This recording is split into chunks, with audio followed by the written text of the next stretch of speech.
Ger Deere that used those words now, not me. It was Ger Deere who used the words thuggery in relation to Stephen. Yeah, it was Ger Deere. Yeah, I'm only quoting what Ger Deere said. 3 days before the local elections, the Mayo News published a defamatory article about myself, stating that I was shouting at the Taoiseach in Castlebar, and also quoting a Fine Gael councillor as saying that my behaviour was pure thuggery. I strongly refute all of these allegations, and in an attempt now to restore my good name, I'm going to publish a recorded phone call that was taken with Oisin McGovern, who is the journalist from the Mayo News who wrote the hit piece on me. Yeah, I'm just wondering who wrote that article on the front of the paper today. Yeah, it was me, yeah. Okay, and did you seek a response from Mr. Kerr? No, I didn't. No. To tell you the truth, no. And why would you not do that? Because time constraints was the main thing, and I think I didn't think there was any need to tell you the truth. To be perfectly honest, like I spoke to an eyewitness that was there. That's how I established what I wrote. My understanding was that Stephen was trying to ask him a question. Was that true? Sorry, no. Stephen never attempted to speak to Simon Harris. What you wrote was Stephen Kerr shouted at him while he was in the cafe, whether it was from outside or whatever. I don't know that particular detail. I can't remember. But I remember it saying Stephen Kerr shouted at Mr. Harris. Yes, Mr. Kerr was shouted at by Mr. Kerr while inside a local cafe. By Mr. Kerr? Yeah. And you stand over that statement? Yeah, I do, because I checked with a number of people, and there was... And who's making those claims? Who's making those claims? Well, Ger Deere was quoted in the paper. I rang him again this morning. He said absolutely, 100% stand by. And so councillor Ger Deere, who is, just let me clarify this, councillor Ger Deere, who is Stephen's direct competition in an election, made an accusation about Stephen with absolutely no proof whatsoever. He was there. That's the proof that he was there. And the words thuggery was used by Ger Deere, and he was referring to the works and to Mr. Kerr as well. He left out his election while Stephen Kerr describing his behaviour as pure thuggery. Yeah. So yeah, he was referring. That was Ger Deere that used those words now, not me. It was Ger Deere who used the words thuggery in relation to Stephen.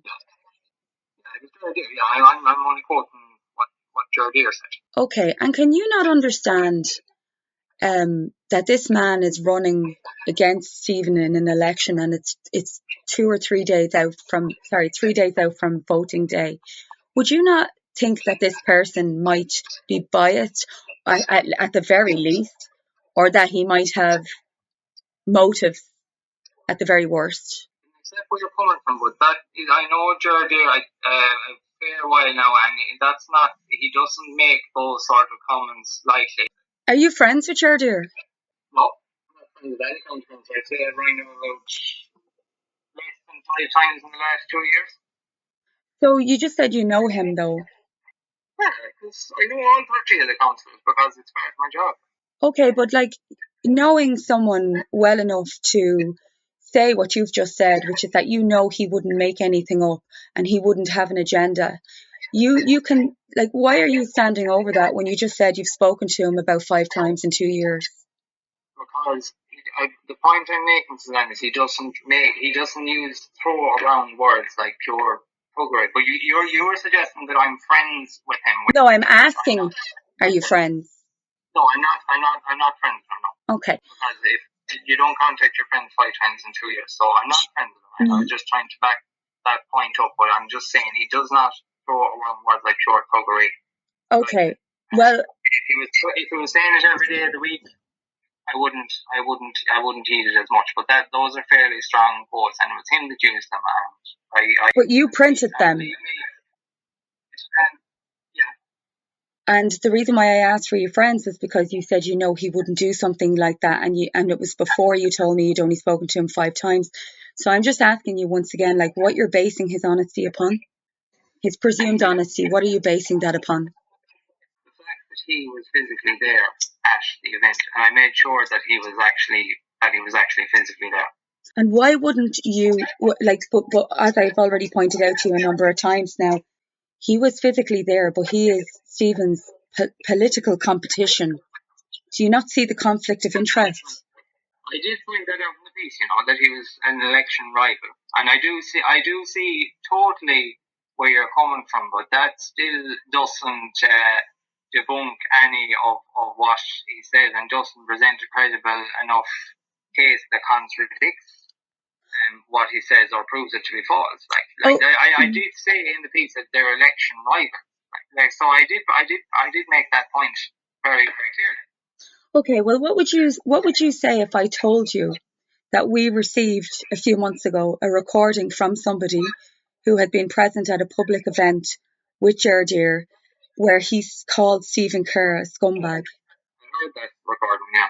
So you've heard that recording. So you're telling me that he wouldn't say nasty things about Stephen, but now you're admitting you've heard him say nasty things about Stephen.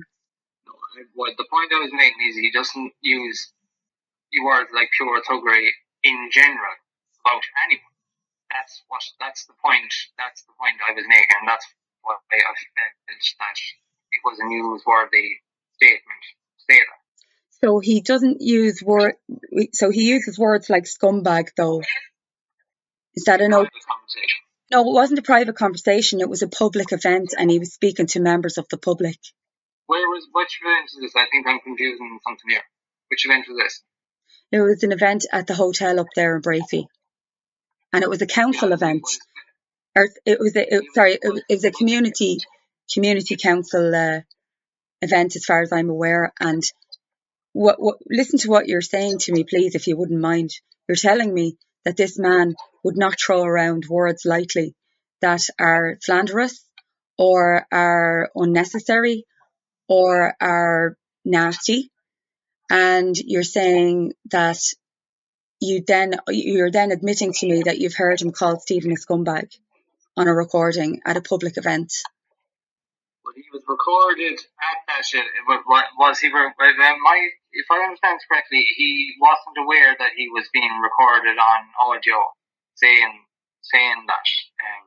Am I right in saying that he wasn't aware that he was being recorded at the time and that it was going to be published on YouTube? Sorry, as far as I'm aware, it wasn't published on YouTube. But if you know different, you can tell me. But are you telling me that first of all, it's okay to record at a public event? You don't have to inform somebody you're recording at a public event. It's not against the law. Sorry, what did you say? Yeah, you're correct. Yeah. So it wasn't Stephen who recorded him. It was a member of the public. And Stephen was informed that this man, Ger Deere, has been going around calling him a scumbag and saying that he's a very bad person. And you're now telling me that you based your entire article upon the comments of Ger Deere, who is Stephen's political rival and clearly has an agenda against Stephen, which, is hard to dispute because you've now admitted that you've heard a recording in which Ger Deere called Stephen a scumbag. Yes, and because he was an eyewitness. If he wasn't there, I wouldn't have hinted around that. Because the man was an eyewitness to what went on, and he knew he was being recorded when he made those remarks to me, and he stands by them this morning. He was an eyewitness to what went on. I spoke to a number of people this morning who weren't there, and I didn't obviously. I wouldn't, if I had spoken to them yesterday, I wouldn't have cited them in the article, but he was an eyewitness to what went on. He was only commenting on what he saw. Okay, but so I just want to say again, we've just established, you've admitted to me that you have heard this person called Stephen a scumbag before. You know he's a political rival. You've printed that Stephen shouted at the Taoiseach based on what Ger Deere has told you, and yet you didn't think to ask Stephen himself for his version of events. I didn't feel it necessary at the time, no. Why is that, if you don't mind me asking? Like, I just want to know, like, why wouldn't you want to speak to him? If somebody has said something about him, why wouldn't you ring Stephen and say, you have a right to reply. What is your comment about these allegations? And you know what? That was an oversight for me. And if I was to wind the clock back 12 hours and I wasn't as utterly manically busy as I was, I probably should have given Stephen a right reply, and I do apologise for that. But just going back to what you originally got in touch with, is there anything in that report that you can prove to me is incorrect, or that me speaking to Stephen Kerr would shine any light on? I think we've established that it's very clear that Ger Deere might have ulterior motives. I did point them out in the paper, yeah. Well, you didn't really point them out. You just said they were political rivals. You didn't say that you knew that Ger Deere had called Stephen a scumbag in the past at a public event where Stephen wasn't present. You've defended Ger Deere and said that he wouldn't do such a thing, but then later admitted to me that you know he has said stuff about Stephen before. Yeah, and he doesn't, but I stand by the fact that he doesn't say those sort of things lightly. He doesn't say it about everyone. But can you just answer my question? Is there anything factually incorrect in the article that I've written? Because if there is, that's on me. But I, as far as I can see, I don't think there is. If your issue appears to be with Ger Deere as opposed to with me. Okay, so no, my issue is with you because you have a responsibility. I know what Ger Deere is like. I know he's not whiter than white like he makes out. Okay, we could talk about that maybe some other time, but I'm sure nobody will report on these things about Ger Deere. And I would be very careful, unlike Ger Deere and unlike yourself, I would be very careful what I say about other people, and I would make sure that I'm legally protected before I would say these things. And yes, I'm saying what you've said is factually incorrect. I was standing right beside Stephen, and I can tell you he never uttered a word to Simon Harris. He never ever spoke to him. He never shouted through a window at Simon Harris. And there's CCTV as well, by the way, I'm sure. And you will find out in time. Stephen acted very well, in fact. And if anybody was a little bit more emotional, it was myself, and I did not speak to them either. The reason why I was emotional is because I'm extremely concerned, as is Stephen, about children living in windowless rooms in that sports arena and in the Monine Retail Park. Is that what you were trying to ask the Taoiseach about? No, we didn't ask the Taoiseach anything. We weren't trying to ask you. No, it's the answer, because we didn't speak to the Taoiseach and we made a deliberate decision not to do so, in fact. Why were you there for? Well, first of all, it's a public street and we have a right to be there. Secondly, we came across that whole thing by accident. We were actually up in a cafe around the corner and we had been sitting there having something to eat and we drove down around the square. Thirdly, Stephen very clearly said to me, I'm not going to speak to Simon Harris because he's aware how that could come across at this point, and also because we know Simon Harris has a lot of security. And when we saw the Burke family come along, we'd already made a decision not to speak to him, okay? But when we saw the Burke family come along, we definitely weren't going to get involved because we understand there's a lot of heightened emotions there because their son is in prison. And I don't know what they did or didn't do. I can't tell you that I saw anything that was illegal or criminal because I didn't. That is the genuine truth. Whether that happened or not will come to light because the CCTV footage everywhere. So I don't know what they did. I can tell you I heard a lot of shouting. I can tell you Stephen heard a lot of shouting, and that we did not get involved in speaking to Simon Harris. And that is very clear, because do you think that we wouldn't put that footage online if we had that footage? Do you think that, that is, we consider ourselves to be citizen journalists. Do you think that we wouldn't put that online if we had that footage? Footage of you questioning the Taoiseach? There is no footage of us questioning the Taoiseach because we didn't. Yeah, and I did find that curious, yeah. You found it curious. Did you not think to yourself, maybe they didn't actually speak to him? Or maybe Stephen didn't actually speak to the Taoiseach? Yeah, but I thought that there may have been, that he may have omitted to put it up online, or that he simply hadn't got around to it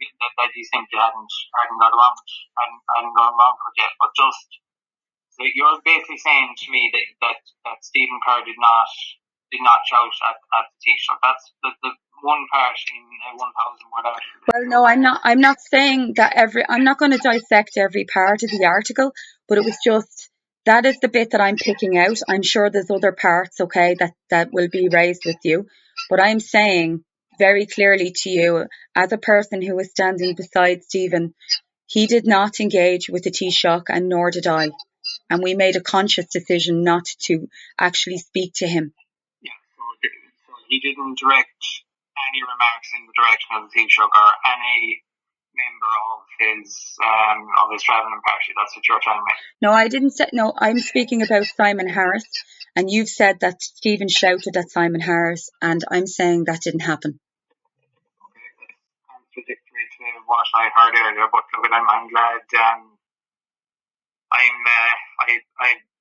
appreciate you getting in touch anyway, but that's not what I heard. To be honest with that. I understand that, but we've established very clearly that this is a person who has in the past called Stephen a scumbag, and you were privy to that information before you printed your story, and you never contacted Stephen to see to hear his version of events. And I would be a little bit suspicious that you might have some political affiliation yourself that would drive you to smear him in the days leading up to an election, because he's a very credible candidate for people. Well, you know what I'll say to that, Suzanne, is a Fine Gael politician asked me to work for them 2 years ago, and I turned it down because I'm a journalist and I've no time for Fine Gael. I've no time for any party, to be honest. And if that's what you're going to realize, that I'm cozy with Fine Gael, or like I was actually offered a job by a Fine Gael politician and I turned it down, and I tell you, I could have an awful lot. I turned down a very, very much easier, probably better paying site than what I am now, because I'm 7 days a week at this, and I basically don't have the time or the headspace to do everything 100% to the way I would like. I have to cover sport, I have to cover basically everything. Okay. I turned down a cozy number with a politician to do this, because that's how serious I am about it. So I have no political leanings or affiliations or anything of that kind. Someone actually emailed me this morning then about the new accommodation that's going in the Castlebar, wondering had we done any investigation into it. And I just said to her, look, to do the quality and the depth of an investigation that I would like to do, I basically don't have time to do it, because if you look at the paper, there's lots of different things that have to go into it, between sport and features and all that sort of thing. So sorry, what do they want you to cover? Hold on, I'll get the email up here. No, I don't need to hear the email, but I just didn't hear what you had said.